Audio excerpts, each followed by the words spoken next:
mas não somente se convertido dos ídolos a Deus, mas também convertidos para servir ao Deus vivo e verdadeiro. Quando o apóstolo São Paulo usa essa expressão Deus vivo e verdadeiro, Paulo certamente queria fazer uma diferença, traçar um paralelo para diferenciar o Deus vivo e verdadeiro dos deuses falsos e mortos. Amém, meus irmãos? O Deus morto e falso. Até porque nós, antes de servirmos, de entregar nossa vida a Deus, certamente muitos de nós servíamos ao Deus morto e ao Deus falso. Mas hoje não, hoje é diferente. Eu e você servimos ao Deus vivo e verdadeiro. Amém, meus irmãos? Até porque a Bíblia diz que os deuses das nações, no Salmo 115 está escrito isso, que os deuses das nações são obras feitas por mão de homens, que tem boca, mas não fala, tem olhos, mas não veem, glória a Deus, tem mão, mas não apalpam, tem pés, mas não andam, tem nariz, mas não cheiram, tem ouvido, mas não ouvem. O teu Deus é diferente, o teu Deus, o nosso Deus é diferente. Ele tem boca e fala com a sua igreja, ele tem ouvido e ouve a oração da sua igreja, ele caminha no meio da sua igreja. Ele é o Deus vivo verdadeiro que está conosco nessa noite para receber a nossa adoração nessa última Santa Ceia. Ele é o Deus vivo e verdadeiro, irmãos. Não é como os deuses das nações. Não é o Deus falso e o Deus morto. É o Deus que se move. Bendito seja o nome do Senhor para todos sempre.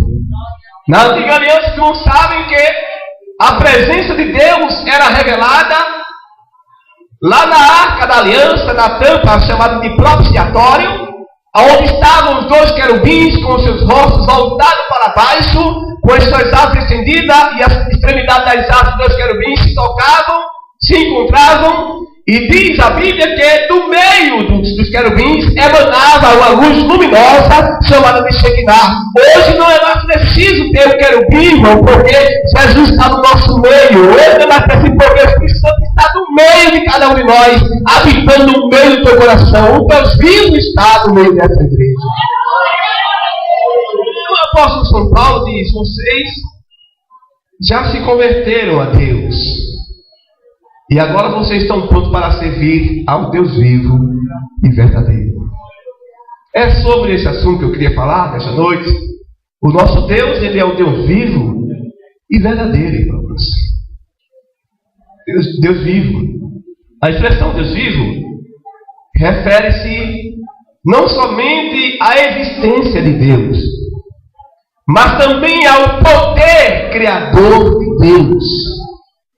Que conforme diz o apóstolo São Paulo, no capítulo 4, verso 17 da carta aos Romanos, Paulo chegou a dizer que Deus, ele pode chamar à existência as coisas que não existem como se já existissem. Esse é o Deus que você serve. É o Deus que no momento, em virtude da situação que você passa, ele pode dar um passo, ele dá ordem aos ventos, dá ordem ao mar, dá ordem às estrelas, dá ordem a toda coisa criada por ele, porque ele é o Deus vivo, ele é o Deus que tem vida em si mesmo e que também dá vida às coisas criadas por ele. Glória a Jesus. Ele é o Deus vivo. Então, nós precisamos, queridos, continuar convertidos e servindo ao Deus vivo. O escritor aos Hebreus chegou a dizer que para isso nós fomos comprados com o sangue de Jesus Cristo. Para isso nós fomos resgatados com o sangue precioso do Senhor Jesus. No capítulo 4, versículo 9... da carta aos Hebreus. Quem está com a Bíblia aberta, vamos abrir a Bíblia e conferir o nome de Jesus. Hebreus 9, versículo 14, o sábio escritor diz o seguinte: quanto mais o sangue de Cristo. Primeiro ele começa a falar acerca do sangue dos touros, dos bodes, as cinzas das novilhas que eram esparcidas sobre os imundos e santificavam e purificavam a carne do povo na época da antiga aliança. E ele agora faz uma alusão ao poder purificador e santificador do sangue do Senhor Jesus Cristo. Amém, meus irmãos? E ele diz aqui, quanto mais o sangue de Jesus Cristo, que pelo Espírito Eterno se ofereceu a si mesmo, imaculado a Deus. Pelo Espírito Eterno se entregou, se ofereceu, se entregou a si mesmo, imaculado a Deus, purificará a vossa consciência das obras mortas, para servirdes ao Deus vivo. O sangue de Cristo nos purificou, irmãos. Purificou a nossa consciência, como diz aqui o Sacro Escritor, das obras mortas, para que nós pudéssemos servir ao Deus vivo. Glória a Jesus. Não ao Deus morto que outrora nós servíamos, mas um Deus que é vivo. Glória a Jesus. Um Deus que quando o crente está desanimado, ele chega e diz, anima-te, glória a Jesus. Eu sou a tua alegria. Não tema porque eu estou contigo. Não te açoe porque eu sou teu Deus. Eu te ajudo, eu te esforço e te sustento com a deixa da minha justiça. Esse é o Deus vivo que conhece a você por dentro e por fora. Quem sabe em nos quais pensamentos você entrou para essa porta dessa noite. Quem sabe as quais condições você chegou aqui. Quem sabe se arrastando nessa última santa-feira. Mas o teu Deus vivo, o Deus vivo te acompanhou 24 horas durante todo esse ano e sabe a condição que você chegou aqui só para misericórdia. Mas a misericórdia dele foi a causa de você não ser consumido. Você está de pé nessa noite porque o Deus vivo existe, está vivo para sempre e é o teu protetor. Ele é o teu auxílio constantemente, ele é o teu refúgio, a fortaleza em presente da angústia. A igreja, irmão, permanece de pé, não porque tenha pregadores eloquentes, não porque tenham homens capacitados, não porque tenham pessoas que saibam ensinar, que saibam cantar. A igreja só subsiste porque o Deus vivo está no meio dela. Glória a Jesus. O salmista chegou a dizer no Salmo 42, Deus está no meio dela e não será abalada. Deus a ajudará ao romper da manhã. As nações se embraveceram, os reis se moveram, mas ele levantou a sua voz e a terra se derreteu. Esse é o Deus vivo. Então aquietai e sabei que ele é Deus. Glória a Jesus. Eu disse Salmo 42, mas é o Salmo 46, desculpem. Glória a Jesus. Salmo 46, versículo 5. Ele está no meio dela, irmãos. A nossa maior alegria, a nossa felicidade, a segurança dessa igreja é porque o Deus vivo está no meio dela. E a promessa é esta: não será abalada. Glória a Jesus. Ele é o Deus vivo. Então o escritor diz aqui que o sangue precioso de Jesus Cristo foi derramado no Calvário para purificar a nossa consciência das obras mortas, das obras da carne, fruto daquilo que há de mal no ser humano. Então o sangue de Cristo não foi derramado nesse intuito, purificar o homem e prepará-lo para servir ao Deus vivo. Glória a Jesus. Porque na condição em que estávamos, irmãos, a situação vil e deplorável em que nós nos encontrávamos antes de nos encontrarmos com Cristo, não nos permitia nos aproximar de Deus, porque disse o profeta Isaías que os nossos pecados faziam divisão entre nós e o nosso Deus, para que ele não nos ouvisse. Mas Jesus Cristo veio, derramou seu sangue precioso para purificar a nossa má consciência das obras mortas, e, como disse o apóstolo Paulo, ele derrubou a parede que estava no meio, a parede que separava você e Deus, Deus e você, por conta do pecado. Cristo derrubou e me aproximou, nos aproximou do Deus vivo, e esteja perto do Deus vivo, porque é o Deus vivo que está perto de cada um de nós. Então precisamos, nós nos convertemos ao Deus vivo e precisamos continuar servindo ao Deus vivo. Bendito seja o nome santo do Senhor. O escritor, a Bíblia ainda nos diz, irmãos, que a igreja, ela é chamada a igreja do Deus vivo. Na primeira carta a Timóteo, capítulo 3, versículo de número 14 e 15, o apóstolo São Paulo escreve ao seu jovem companheiro de ministério, a quem por diversas vezes Paulo chama de filho, um título afetivo de Paulo para com Timóteo, e diz assim: escrevo-te estas coisas, esperando-te ir ver-te bem depressa. Mas se tardar, para que saiba como convém andar na casa de Deus, que é a igreja do Deus vivo, a coluna e firmeza da verdade. Então, a igreja aqui era chamada de igreja do Deus vivo. Igreja do Deus vivo. A Bíblia também chama, na carta aos Hebreus, capítulo 12, versículo 22, o escritor diz que a igreja é chamada também de a cidade do Deus vivo. A cidade do Deus vivo. Não é do Deus morto, é do Deus vivo. E esse Deus vivo, ele é providência. Glória a Jesus. Esse Deus vivo, ele é a saída. Esse Deus vivo, ele é misericórdia. Glória a Jesus. Esse Deus vivo, ele é justiça. Bendito seja o nome do Senhor para todos sempre. Quem se atreve a afrontar a esse Deus vivo, fique certo que vai cair por terra. Uma certa vez, a Bíblia nos diz que levantou-se um homem por nome de Golias para afrontar o exército, o povo do Deus vivo, e os irmãos sabem o que aconteceu. No capítulo 17 do primeiro livro de Samuel, nós encontramos esse texto. Quando Golias, filisteu de Gade, começou a dizer assim: as tropas que saíram para a batalha, sabe, um guerreiro foi pelejar contra ele em campo. Se ele me vencer, a Filístia vai ser serva de Israel para sempre. Mas se eu vencer, Israel será serva da Filístia. E a Bíblia nos diz que isso demorou 40 dias. Toda manhã esse filisteu se levantava, alçava a sua voz, e o povo de Israel amedrontados. O capitão do exército não se disponibilizava a pelejar. Os soldados começavam a tremer as pernas.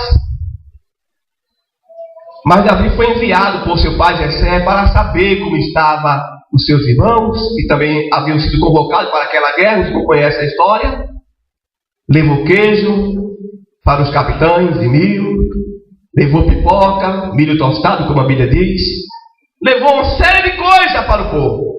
E quando Davi chega lá, foi exatamente na hora em que o filisteu se levantou e afrontou o exército. Glória a Jesus. E quando Davi escuta aquela afronta e percebe que ninguém se dispôs a pelejar, Davi diz: quem é esse filisteu? Quem é esse homem que está afrontando o exército de Deus vivo? Eu vou pelejar contra ele. Ele: não, você não pode, é muito novo aí, não tem condição, Davi. Eu vou, porque assim como Davi deu vitória sobre o urso, sobre o leão, esse filho não vai ficar de pé, porque eu estarei em campo da batalha. Eu sei que ele tem espada, eu sei que ele tem muita coisa, mas eu vou contra ele no nome do Senhor dos Exércitos, o Deus de Israel, a que ele tem afrontado. E quando chega diante da peleja, o filisteu diz assim: sou eu campo, tu filho a mim com espada, digo com paus e pedras. Vem que eu vou dar a ti, vou dar a tua carne ainda hoje, as bestas feras do campo. Davi diz: está certo, você vem a mim com lança e com espada, mas eu estou entrando nessa peleja no nome do Senhor dos Exércitos, no nome do Deus vivo. Glória a Jesus.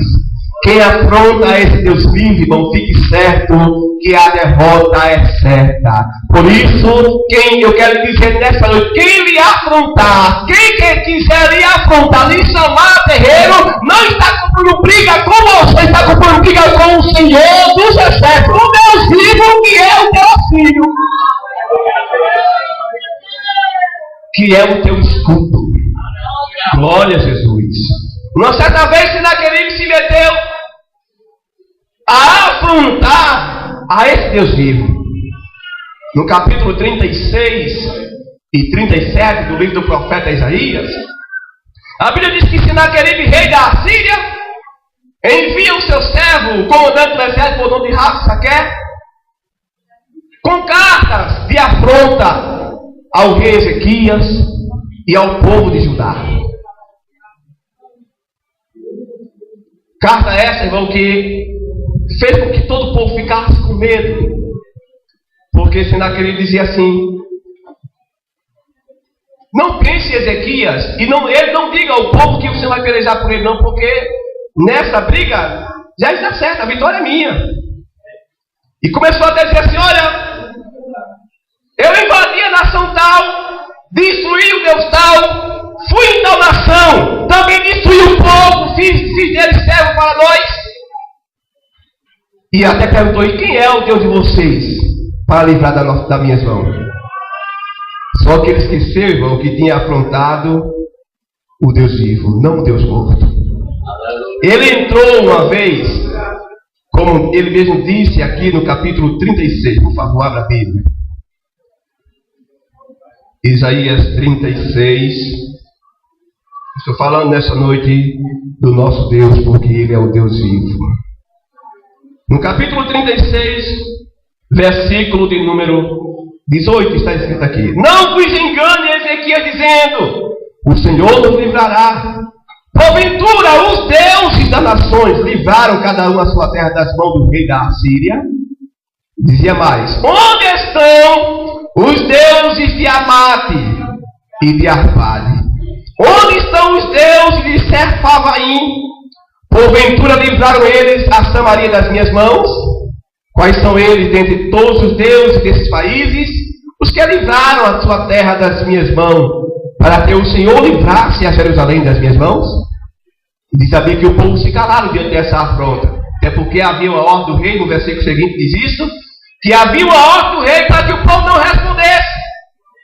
Porque quando a afronta vem, meus irmãos, a única solução é não revidar com palavra, é continuar crendo no Deus vivo. Glória a Jesus. Não sei se você entendeu, mas eu estou dizendo para você nesta noite que não revide com palavra. Cale-se, porque Deus vai falar por você. Deus vai advogar essa causa. Ele vai tomar para ele essa causa. E quando ele for para ele a causa, a vitória é certa. Você crê, você crê, você crê. A vitória é certa quando Deus vivo toma para ele a causa do crente. Aleluia. Quando Deus vivo toma para ele a causa do crente, o crente, irmão, simplesmente só faz descansar. Deite-se tranquilo, durma tranquilo, não perca nem um segundo do seu sono, descanse. Tome água de coco e refresque, porque Deus vai entrar na beleza por você. Não abra volta para revidar, apenas guarde silêncio e confia no Deus vivo. Veio a afronta, a ameaça. Disseram: olha, o Deus tal não livrou, o Deus tal não livrou. Invadi tal cidade, invadi tal cidade. E não teve jeito, ninguém parou diante de mim. Aleluia, glória a Deus. E quem é Deus para defender vocês? Esse aqui não engana o povo, não, esse aqui, porque essa vitória já é nossa. A Bíblia nos diz, irmãos, no versículo de número 1 do capítulo 37, que depois que Ezequias ouviu isso, rasgou as suas vestes, se cobriu de saco e de pano grosseiro e entrou na casa do Senhor. É a saída, irmãos. Entrar na casa do Senhor. É claro que aqui está se referindo ao templo. Mas nós podemos entrar, irmão, na casa do Senhor a qualquer hora. No sentido agora espiritual, não no sentido físico. Não estou me referindo ao templo aqui. Mas depois que Cristo morreu, a Bíblia diz que o véu do templo se rasgou de alto a baixo, nos dando assim a liberdade de entrarmos no santuário. Pelo novo e vivo caminho que Ele nos consagrou, isso é, pelo véu, isso é, pela sua carne. Então podemos entrar para falar pessoalmente com Deus, sem precisar de intercessor como na antiga aliança. Então Ezequias recebe as cartas, no versículo 14 do capítulo 37, sabe que Ezequias recebeu as cartas das mãos do mensageiro, leu, subiu à casa de Deus, a casa do Senhor, e estendeu perante o Senhor aquela carta. E olha o teor da conversa de Ezequias com Deus. Ó Senhor, Deus dos exércitos, versículo 16. Deus de Israel, que habita entre os querubins, tu és o Deus. Observe o que Ezequias diz aqui. Ele não diz tu és um Deus, porque se dissesse abriria a brecha para outros deuses. Ele usa o artigo definido aqui. Tu és o Deus. Glória a Deus. Tu és o Deus. Tu somente. Olha aqui que ele não abre brecha para mais ninguém. Tu somente. Glória a Jesus. De todos os reinos da terra, tu fizeste os céus e a terra. E Ezequias começa a dizer: inclina, ó Senhor, os ouvidos e ouve. Olha que coisa interessante. Esse Deus vivo inclina o ouvido para ouvir. Foi isso que ele prometeu ao rei Salomão, num dia em que Salomão estava inaugurando o templo. Ele disse: olha, Salomão, se o meu povo, que se chama pelo meu nome, se humilhar, orar, se converter em seus maus caminhos, glória a Jesus. Olha, Salomão, eu vou perdoar os seus pecados, eu vou sarar a sua terra. Agora vão estar abertos os meus olhos, vão estar atentos os meus ouvidos na oração que eles fizer nesse lugar todos os dias da sua vida. Glória a Deus. Aleluia. Os ouvidos de Deus estão abertos, irmão. O profeta Isaías chegou a dizer que os ouvidos de Deus estão agravados para que não possa ouvir. A sua mão não está encolhida para que não possa salvar. Glória a Jesus. E Ezequias, na confiança dessas palavras, ele diz: Senhor, abre os ouvidos e ouve. Abre, Senhor, os olhos e olha.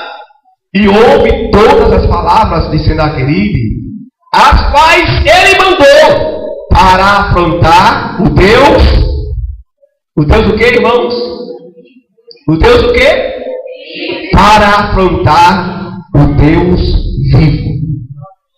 Foi dizer aquele disse: olha, que ele disse: Senhor, ele enviou carta não para me afrontar, não para afrontar o exército de Israel, não para afrontar aos capitães do exército. Ele mandou carta para afrontar o Deus vivo. Quer humilhar o Deus vivo. Mas saiba, irmãos, que nesse momento Ezequias começa a dizer: verdade é, Senhor, eu concordo com ele, que ele entrou em tal nação e destruiu seu Deus, destruiu sua terra. Agora observe, versículo 18: verdade é, Senhor, que os reis da Síria assolaram todos os países e suas terras, e lançaram no fogo os seus deuses, porque deuses não eram. Glória a Jesus. Porque não eram deuses, eram somente obra de mão de homens, madeira e pedra. Por isso destruíram. Agora, pois, ó Senhor nosso Deus, livra-nos das suas mãos, para que todos os reinos da terra conheçam que só tu és o Senhor. Tu és o Deus vivo. Tu és o referencial maior. Tu és a diferença. Glória a Jesus. Enquanto os deuses são obras feitas por mão de homem, são madeira, são pedra e são palha, tu és o Deus vivo. Tu és o Deus que tem vida e pode agir em nosso favor. E sabe, irmãos, não conhece o texto, não foi preciso que eu descer. Deus enviou somente o anjo daquela noite e matou a 185 mil homens, porque o Deus vivo é providência e beleza em todo o seu povo. Este é o Deus vivo que você serve. Então continuemos, queridos, eu estou terminando. Continuemos servindo a esse Deus vivo. O meu desejo, o meu anelo nesta noite é aquilo que o escritor aos Hebreus disse no capítulo 3, no capítulo 4, versículo 10. Ele desejou para aquela igreja, no capítulo 3, versículo 12. Ele estava orando, falando com aquela igreja, e disse o seguinte para aquela igreja. Hebreus 3, versículo 12. Vede, irmãos, Que nunca haja em qualquer de vós um coração mau e infiel para se apartar do Deus vivo. Que nunca haja um pensamento de se apartar do Deus vivo. Nessa última Santa Ceia do ano, é esse o conselho que eu deixo para a igreja. Como amigo, como irmão, como presbítero da igreja, é esse o conselho que eu deixo para a igreja, para os jovens, para as irmãs, para os irmãos, para os novos convertidos. Irmãos, que nunca haja em vós um coração mau e infiel para se apartar do Deus vivo. Eu sei que muitas vezes se torna até difícil com ele mesmo no barco, porque a segurança dele estar no barco, irmão, não é um salvo-conduto para que as tempestades não venham. O fato dele estar no barco conosco não significa dizer que o vento não vai soprar, ao contrário. O fato dele estar conosco no barco não significa que o barco não possa se encher de água a ponto de ir a pique. Mas ele estando no barco, queridos, é a certeza que ele pode acalmar o vento. Oh, bendito seja o nome de Jesus para todos sempre. Não pula do barco, ele está no teu barco. Glória a Jesus. Se ele permitiu que a tempestade viesse, que as ondas viessem contra o barco, ele também é poderoso para acalmar os ventos e a tempestade, para acalmar as ondas. Não pula do barco, permanece no barco, porque está chegando vitória, e está chegando resposta, e está chegando saída da parte dele para a tua vida. Não se aparta do Deus vivo. Não te aparta do Deus vivo. Oi, irmão Samuel, o senhor não sabe o que eu tenho atravessado durante todo esse ano. Mesmo no perto, e quando mais chega perto do Deus vivo, mais vem tribulação, mais vem luta, mas não se aparta do Deus vivo. Glória a Deus. Ele é, aleluia, a saída, ele é a solução. Glória a Jesus. O vento no tempo certo, aquele que o vento sopra onde quer, e se sopra onde quer, não é porque quer, porque ele permite. Glória a Jesus. Ele ainda manda no vento, ele ainda manda nas ondas, ele vai chegar e vai acabar isso, e você vai glorificar o nome dele. Você crê nessa palavra? Você crê nessa palavra? Ele vai chegar. Não sei se na primeira vigília, se na segunda vigília, mas ao romper da manhã ele vai chegar. Glória a Jesus. Ao romper da manhã ele chega para nos socorrer. Então não se aparte do Deus vivo. Mantenhamos acesa a chama e a sede de Deus. Que possamos ser, irmãos, como a alma do salmista, filho de Coré. No Salmo 42, eles chegam a dizer: como o cervo brama pelas correntes das águas, assim suspira a minha alma por ti, ó Deus. A minha alma tem sede de Deus. E observe que não era um Deus morto. Ele disse assim: do Deus vivo. Não era de um Deus morto, era a sede do Deus vivo. Glória a Jesus. Mantenha acesa a sede pelo Deus vivo, pois está perto do Deus vivo, pois está junto do Deus vivo, para não se apartar do Deus vivo. Glória a Jesus. Permanece junto com o Deus vivo. Glória a Jesus. Clamando também ao Deus vivo e esperando no Deus vivo. Glória a Jesus. É isso que nós temos que fazer, irmão. O nosso Deus, ele é o Deus vivo. Então nós temos que continuar clamando pelo Deus vivo, porque ele tem saída. Glória a Jesus. Ele tem resposta. Bendito seja o nome do Senhor para todos sempre. Ele, irmãos, é um Deus que julga tão retamente que ainda que o crente passe por difamação, calúnia, seja vítima de qualquer outra coisa, o Deus vivo, ele entra com o crente em qualquer enrascada, viu, irmãos? Em qualquer enrascada que o crente entrar, Deus entra com eles. Não lembra da história de Daniel? Daniel, por ser um jovem que se destacou dentre os demais, lá na corte babilônica, ele foi vítima de acusação. A Bíblia diz que procuraram infamar Daniel e não conseguiram. Disseram: o jeito é pelejar contra ele na lei do seu Deus.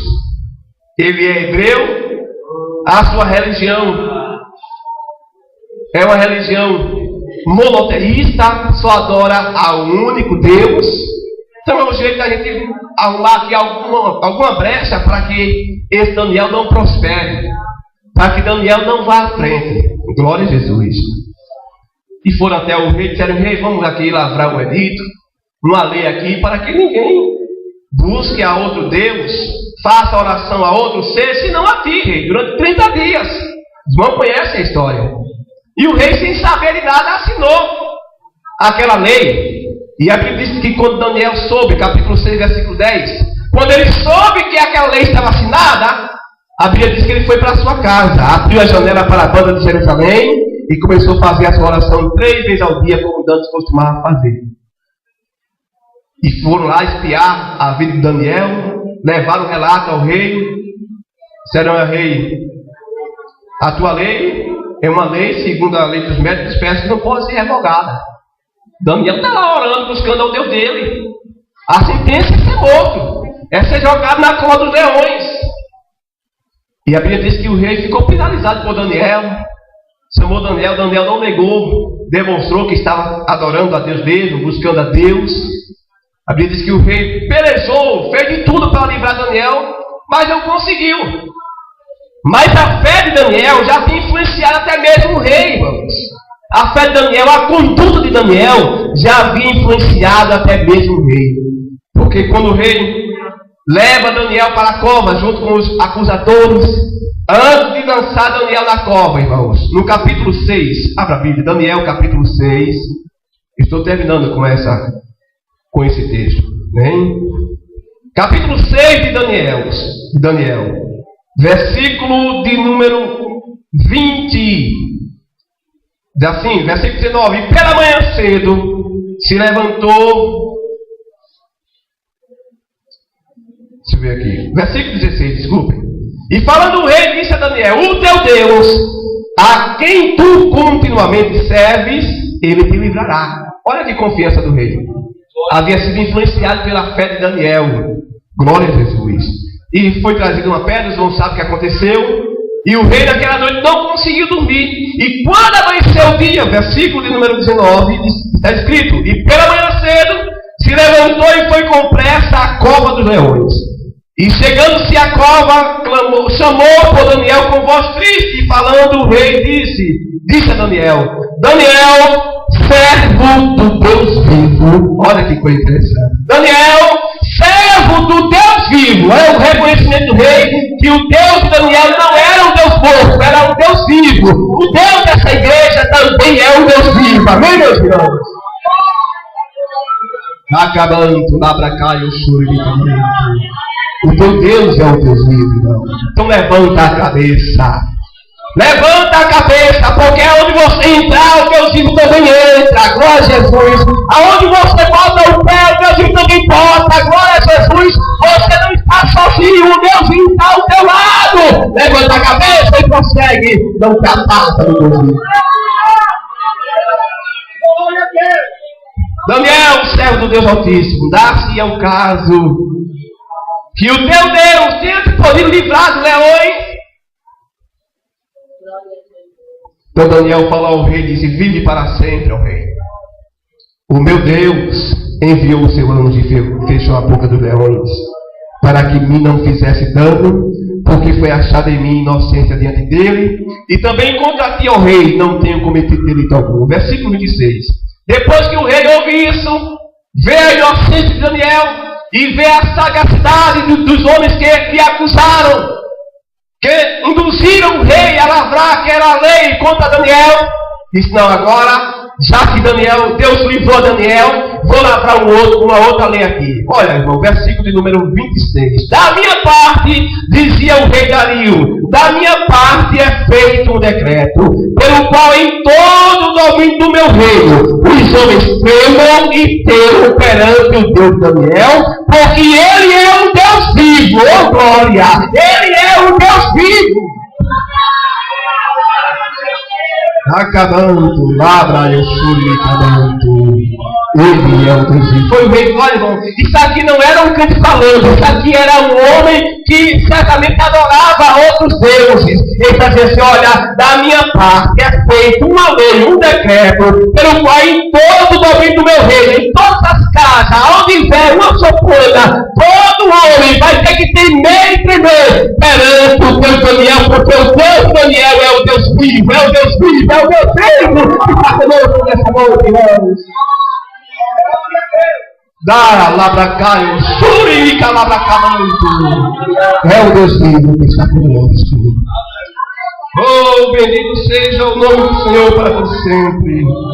Ele é o Deus vivo e para sempre permanente. E o seu reino não se pode destruir. E o seu domínio é até o fim. Glória a Jesus. Continua servindo ao Deus vivo.